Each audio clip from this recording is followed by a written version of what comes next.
जय जिजाऊ जय शिवराय.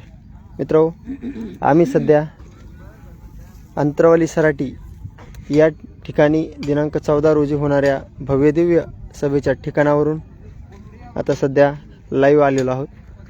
तुम्ही बघत असताल की इथं मोठ्या संख्येने समाज बांधव उपस्थित आहे आणि प्रत्येकजण प्रत्येकाच्या कामात प्रत्येकाने घेतलेली जबाबदारी पार पाडण्यात प्रत्येकजण व्यस्त आहे.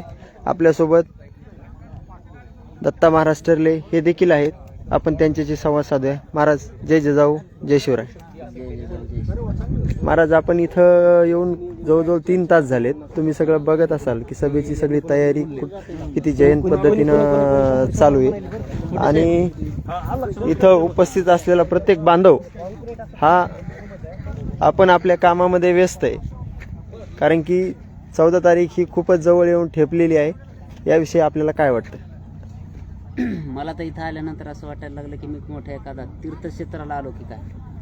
कारण काही लोक यायलेत ते सांगायला लागलेत की आम्ही टाळ मृदंगामध्ये दिंड्या घेऊन येणार आहे. काही लोक सांगायला लागले की आम्ही अन्नदान करणार आहेत. म्हणजे हे साक्षात पंढरपूर म्हणजे मोठमोठ्या तीर्थक्षेत्राला गेल्यासारखं इथं वातावरण होणार आहे. आता इथं बघत आहात शेतकरी बांधव, आपण सारे शेतकरी आहोत, शेतकरी मराठा आहोत. आपल्या शेतामध्ये जर वानराने एक बोंड जर सरकीचं खाल्लं तर आपल्याला असं वाटतं की माझं फार मोठं नुकसान झालं. पण हे जी इथं दिसतंय तर हे पूर्ण आता ही तूर आहे. इकडं जी तूर दाखवा ती तूर आहे आणि ही तूर JCBच्या साह्यानं काढणं चालू आहे. तिथे आता ही पूर्ण सोयाबीन आहे. ही पूर्ण सोयाबीन पार सोडून दिलेली त्यांनी, म्हणजे सोयाबीन सोडून दिलं त्यांनी, तूर सोडून दिलं. असे अनेक पिकं इथं आहेत. आता जिथपर्यंत नजर जाते तिथपर्यंत हे भव्य असं पटांगण सभेचं ठिकाण आहे आणि खूप मोठं. आता इथं मनोज पाटलांची जी काही सभा होणार आहे ते इथं ट्रॅक्टर दिसतंय, त्या ट्रॅक्टरच्या जवळ ती ठिकाण राहणार आहे. इथं जवळपास हे ठिकाण राहणार आहे. इकडं तेवढंच तिकडं तेवढंच. आता इथं येताना गर्दी होईल असा एक आपला प्रत्येकाचा समज आहे की तिथं कसं वातावरण असेल, महाराष्ट्रातून लोक येणार आहेत. तर सविस्तर आहे का, कारण हायवेच्या ठिकाणी वाहनाच्या पार्किंगची अत्यंत चांगल्या पद्धतीची तिथं त्यांनी सोय केलेली आहे. बीडकडून येणारे वाहनं कुठं थांबायचे, जालन्याकडून येणारे वाहनांनी कुठं पार्किंग करायचे, संभाजीनगरकडून येणाऱ्या वाहनांनी कुठं पार्किंग करायचे, अत्यंत चांगल्या पद्धतीची त्यांनी नियोजन केलेलं आहे. आता राहिला प्रश्न सभेच्या ठिकाणापर्यंत येण्याचा, तर तिथं गर्दीचा काही विषय नाही, कारण लोक प्रत्येकजण पायी राहणार आहे. 13 तारखेला संध्याकाळी इकडे सायकल मोटरसायकल काहीही फिरकणार नाही, कारण इकडं फक्त पायी येणारा माणूस चालणार आहे. त्यामुळं गर्दीचा काही विषय नाही. रोड आहे, रोडच्या आजूबाजूनही आपण चालू शकतो. इतकं चांगलं सुंदर वातावरण आहे. फक्त एक कळकळीची विनंती आहे, माझं हे विसरलं, माझं ते विसरलं, हे घाईमध्ये होऊ शकतंय. काय बाकी गोष्टी विसरल्या तरी राहू द्या. पण आता आम्ही जे इथं आलो, आता गर्दी नसताना सुद्धा आता आम्हाला असं वाटायला लागलं की बाबा रुमाल पाहिजे होता. त्यामुळे एक रुमाल आणि प्रत्येकाने आपल्या हातात एक बॉटल पाण्याची इथं कमी पडणार नाही, तरी सुद्धा एक बिस्लरीची बॉटल एका हातात घ्यायला काय अडचण आहे. त्यामुळं एक रुमाल ठेवा, जेणेकरून आपल्याला उन्हात बसावं लागणार आहे, गर्दी असणार आहे आणि जेवढी गर्दी जास्त होणार आहे त्या दिवशी थोडं उष्णता अजून वाढलेली असते. हे काही सांगायची गरज नाही, पण उष्णता वाढलेली असते आणि त्या वेळेत पाणी आपल्याजवळ असणं, बस या 2 गोष्टी ठेवा. बाकी खाण्याची व्यवस्था रस्त्याने होणार आहे आणि सभा काही 4 दिवसाची सभा नसल्यामुळे 1 तास 2 तास 4-2 तास जेवणाचं इकडं तिकडं झालं तर चालतंय.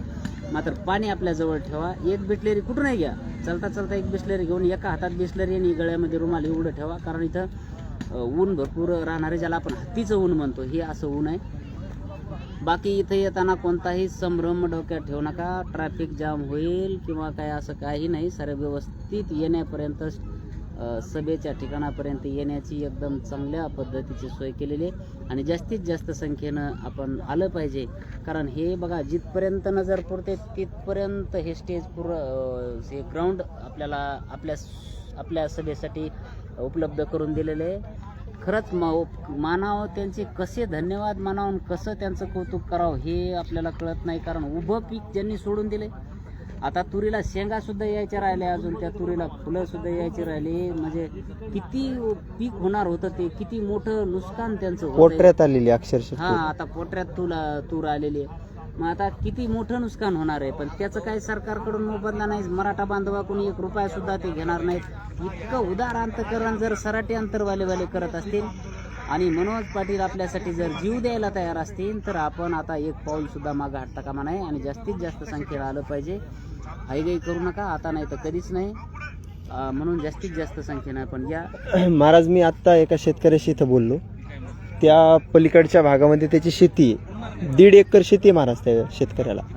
शेतकरी अत्यंत साधारण आहे, तो लोकांची महिन्यानी कामाला आहे. मी त्याच्याशी संवाद साधल्यानंतर त्या माणसाला विचारलं, काका तुमची शेती किती? त्यांनी सांगितलं की माझ्याकडे बाळा 1.5 एकर शेती आहे. म्हणलं मग आता तुम्ही उदरनिर्वाह आता ह्या वर्षाचा करणार कसा? तर त्या माणसाने असं सांगितलं महाराज, त्या माणसाचा मुलगा तुम्हाला सांगतो मी आत्ता 12वीला आहे. त्यांनी मला सांगितलं की बाळा आता जर आपण जर सगळेजणांनी जर आम्ही उदार अंतकरणाने जर ह्या पिकावरती पाणी जर फिरलं नाही तर येणाऱ्या पिढीचं आमचं जसं आयुष्य बर्बाद झालंय त्या पिढीचं पण तसं आयुष्य बर्बाद होऊ नये त्यासाठी चटणी भाकरी संग खाईन, पण मी या जी काही इथं सभा घडणार आहे या सभेसाठी माझं काहीतरी योगदान असावं म्हणून मी उदार अंतकरणातून माझं पीक हे सगळं सोडून दिलेलं. काय त्या भावना आहेत महाराज? कौतुक करावं अशा माणसाचं. आता हे जे झालंय हे लक्षात घ्या. प्रत्येक मराठा समाजाची प्रत्येकाची भावना एकदम सकारात्मक आहे आरक्षणाच्या आंदोलनाबाबतीत. मात्र कोणीतरी नेतृत्व करणारं आतापर्यंत कमी होतं आणि नेतृत्व करणारे थोडे कुठंतरी कमी पडत होते असं वाटायला लागलं. ही जी त्या शेतकरी दादांची मराठा बांधवांची भावना झाली याला फक्त मनोज जरांगे पाटलांचं बळ आहे. कारण मनोज जरांगे पाटील जर जीव द्यायला तयार असतील, एवढं जर निस्वार्थ व्यक्तिमत्व असेल आणि हे व्यक्तिमत्व त्यांना कळलंय की बाबा आतापर्यंत असा माणूस झाला नाही आणि म्हणून त्यांनी आज त्या पिकावरती पाणी सोडलंय. कारण आपल्या भविष्यासाठी सोडलंय, दुसऱ्यांच्या. आता हे सराटे अंतरवलीचे आहेत. म्हणून यांनी जर सांगितलं असतं की बाबा आता तिकडच्या लोकाला इकडच्या लोकांसाठी मी कशाला नुकसान पत्करू, पण तसं नाही. इथं प्रत्येक जण आपापल्या परीने काही करायला तयार आहे. म्हणून सर्वांना अशा लोकांचं खरंच कौतुक करावं तेवढं कमी आहे. त्यांना कसे धन्यवाद द्यावं काही कळत नाही. परंतु त्यांचंही असं जर बलिदान असेल, त्यांचं असं जर हे असेल तर आपल्याला काहीच अडचण नाही की आपण सुद्धा एक खारीचा वाटा काहीतरी प्रत्येक क्षेत्रात घेतला पाहिजे आणि सर्वांनी जास्तीत जास्त संख्येनं इथं आलं पाहिजे.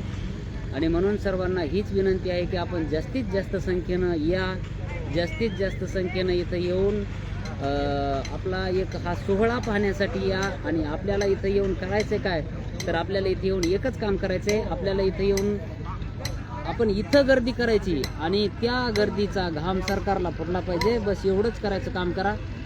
जय जिजाऊ, जय शिवराय, जय शंभूराज. मित्रांनो, आता महाराजांनी ज्या पद्धतीनं सगळ्यांना आवाहन केलं त्याच पद्धतीनं आपण सगळ्यांनी प्रत्येकाने कोणी घरी न राहता आपल्या कुठल्याही नातेवाईकाला घरी न ठेवता आपल्या फक्त घरी जे माझं एक सगळ्याला एक सांगणं आहे की 15 वर्षाखालील जे काही मुलं आहेत, छोटछोटाले मुलं असतील, 60 वर्षाच्या वरतील वयोवृद्ध असतील, कुणाचं तब्येत खराब असेल, कुणाला काही गोळ्या चालू असतील, अशा कुठल्याही बांधवांना सभेच्या ठिकाणी घेऊन येऊ नका, जेणेकरून त्यांना त्याचा काही त्रास आता इथं ऊन प्रचंड आहे, या उन्हामुळे त्यांना काही त्रास होऊ नये याची पण खबरदारी आपल्याला घ्यायची. आणि सगळं माता भगिनींना पण एक आवाहन करतो की माता माऊल्या हो, इथं येताना कोणीही आपल्या दागदागिने घालून येऊ नका. सगळ्यांनी अत्यंत साध्या पद्धतीमध्ये इथं या.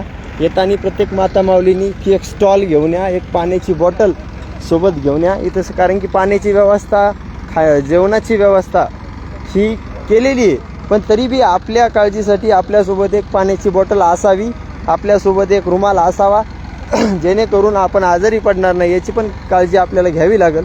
त्यामुळं मी सगळ्या बांधवांना आवाहन करतो की बांधवांनो, आता ही जी वेळ आहे, आता नाही तर कधीच नाही या. त्यामुळं आता नाही तर कधीच नाही या भावनेनी जे मनोज जरांगे पाटील यांच्या पाठीमागं ठामपणे आपण सगळ्यांनी उभं राहावं हे सगळ्याला आवाहन करतो आणि इथंच थांबतो. जय जिजाऊ, जय शिवराय, जय शंभूराज.